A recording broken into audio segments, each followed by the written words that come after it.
John Malcolm was an American-born customs official and military officer. He was a loyalist who supported King George III. He was born on May 20th, 1723 in Boston, Massachusetts, the son of Michael Malcolm, a descendant of the Clan Malcolm. He grew up being a staunch loyalist. In his 20s, he became a sailor and later a captain of his own ship. During the 1740s, he was a member of the Massachusetts Bay Colonial Militia under the command of Colonel Samuel Waldo. He was awarded the rank of ensign and took part in the 1745 siege of Louisburg. Malcolm was tasked with the duties of sending mail and messages from Louisburg to Boston.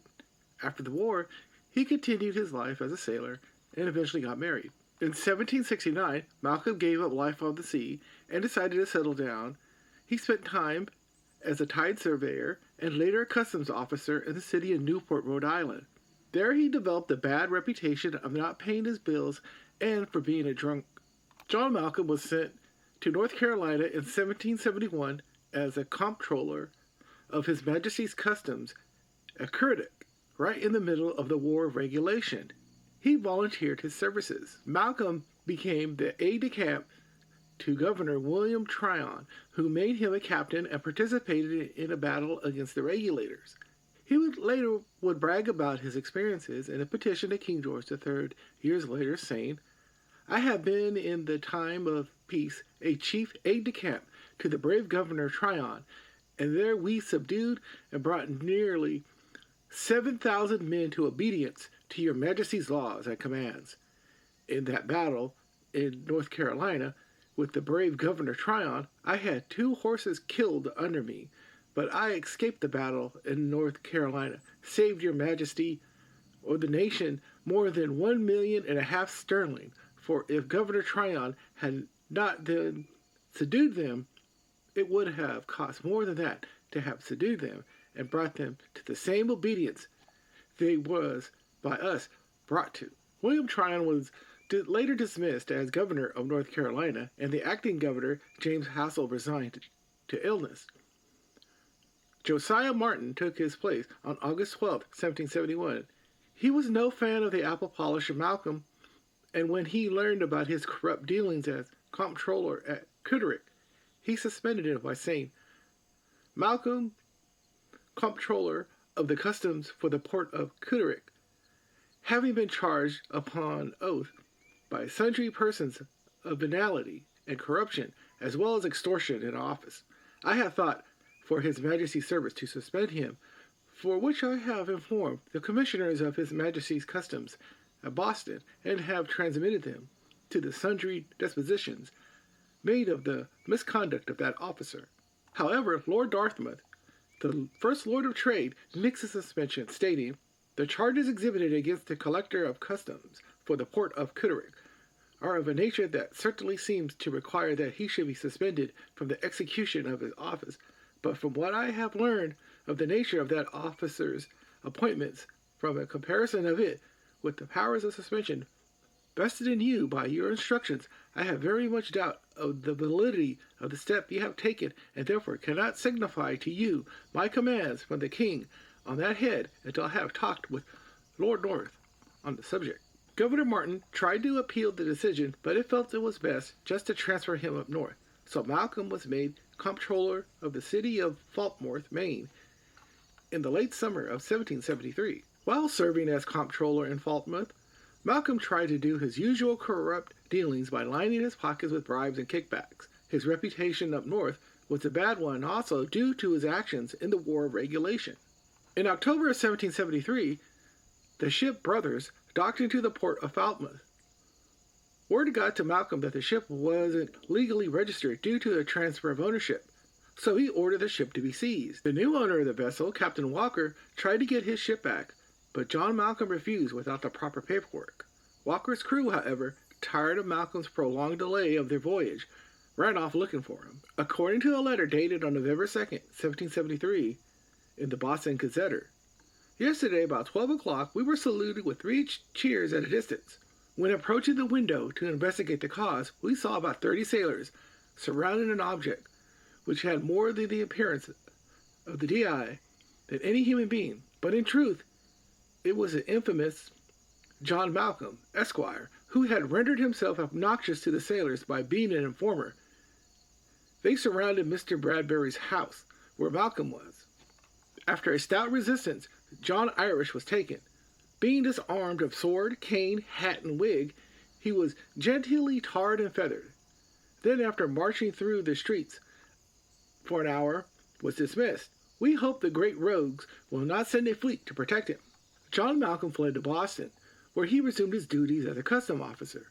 Being a true loyalist, he gleefully enforced the Tea Act, despite the Boston Tea Party occurring a month prior before his arrival to the city. Despite his tarnished reputation as a crown kisser and taking part of the suppression of the regulators and being tarred and feathered, the governor of Massachusetts, Thomas Hutchinson, had his back and told him to ignore the haters, despite being mocked and catcalled on the streets. In the afternoon of January 23rd, 1774, a young patriot shoemaker named George Hughes watched John Malcolm swinging his cane, threatening a boy.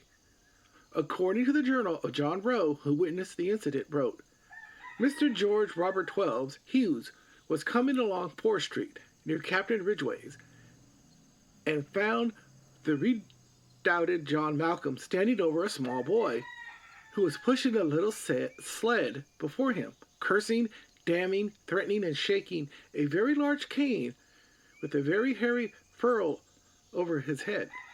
The boy at the time was perfectly quiet, notwithstanding which Malcolm continued his threats of striking him, which Mr. Hughes, conceiving if he struck him with that weapon, he must have killed him outright, came up to him and said, Mr. Malcolm, I hope you are not going to strike this boy with that stick. Malcolm returned, You are an impertinent rascal. It is none of your business. Mr. Hughes had asked him, What had the child done to him? Malcolm damned him and asked him if he was going to take his part. Mr. Hughes answered no further than this, that he thought it was a shame for him to strike a child with such a club, that if he intended to strike him, Malcolm then damned Mr. Hughes, called him a vagabond, and said he would let him know he should not speak to a gentleman in the street. Mr. Hughes returned to that he was neither a rascal nor a vagabond, and though a poor man, was in good credit in this town. Malcolm called him a liar, and said he was not, nor he would ever would be. Mr. Hughes retorted, Be that as it will, I never was tarred nor feathered anyhow. On this, Malcolm struck him, wounded him deeply on the forehead, so that Mr. Hughes for some time lost his senses. Captain Godfrey, then present, interposed, and after some altercation Malcolm went home, where the people gathered round. He came out and abused them greatly, saying, You say I was tarred and feathered, and that I was not done in a proper manner. Damn you, let me see the man that dare do it better. I want to see it done in a new-fashioned manner.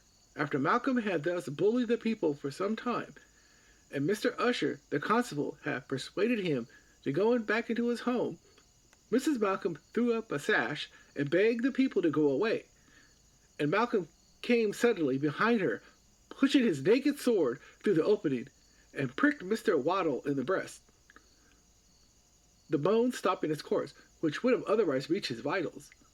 Mr. Waddle, on this, made a stroke at the window with his cane and broke a square of glass, through which he breached again and made a pass, and slightly wounded Mr. Waddle, who a second time returned the blow, and Malcolm withdrawing, the people dispersed. Mr. Hughes, after having his wound taken care of, went to Justice Quincy and took out a warrant for Malcolm and gave it to the constable, who went to Malcolm's house to serve it, but found the doors shut against him, and was told by him from a window that he would not be taken that day, and he should be followed by a damned mob, but would surrender tomorrow afternoon. Here the matter appeared to subside until the evening, the people being informed of the outrages he committed, the threatening and the defiances he had uttered, and among other things, he would split down the Yankees by the dozens and receive 20 sterling a head for each one he destroyed. They mustered and went to his house, which being barred against them, and he menacing them with his loaded pistols, when he declared he would fire upon them if they came near him. They got ladders and beating in the upper window, entered the house, and took him without loss of blood, and dragging him out, putting him on a sled, amidst the huzzas of thousands, brought him into King Street. Several gentlemen endeavored to divert the populace from their intentions, alleging that he was open to the laws of the land, which would undoubtedly award a reasonable satisfaction to the parties he abused. They answered he had been an old, imprudent, and mischievous offender. He had joined in the murders at North Carolina. He had seized vessels on the account of sailors having a bottle or two of gin on board. He had in office and otherwise behaved in the most precarious, insulting, and daringly abusive manner, and on every occasion discovered that the most rooted enmity to this country and the defenders of its rights, that in case they let him go, they might expect a like satisfaction as they have received in the cases of Richardson and the soldiers and the other friends of government. With these and such like arguments, together with a gentle crowding of persons not of their way of thinking out of the ring, they proceeded to elevate Mr. Malcolm from his sled into a cart, stripping him to the buff and breeches, gave him a modern jacket, and hied him away to the Liberty Tree, where they proposed to him to renounce his present commission and swear he would never hold another inconsistent with the liberties of his country. But this he obstinately refused. They carted him to the gallows, pressed a rope around his neck, threw the other over the beam as if they intended to hang him, but this maneuver he set at defiance. Then they basted him for some time with the rope's end and threatened to cut off his ears. On this he complied, and then they brought him home. Embarrassed by the second tar and feathering he received, John Malcolm fled to England on May 2nd after recovering from the incident, and tried to get the attention of King George III with a petition to seek reimbursement for the attack and to get his old job back. During his time in England, he also ran for Parliament, trying to unseat John Wilkes for a seat in the House of Commons, but he was soundly defeated.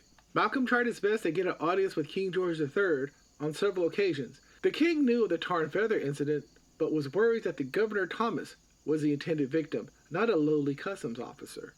Malcolm eventually caught the king at St. James and personally gave him the petition, which touted his accomplishments and the want of his old job back. But the Battle of Bunker Hill ended any chances of him returning to the 13 colonies, which forced him to remain in England, leaving him away from his wife and family in Boston. Unsuccessful with his petition, John Malcolm was given the rank of Royal Ensign and was placed in the Independent Company of Invalids that was stationed in Plymouth, England, where he remained until his death on November 23, 1788, at the age of 65.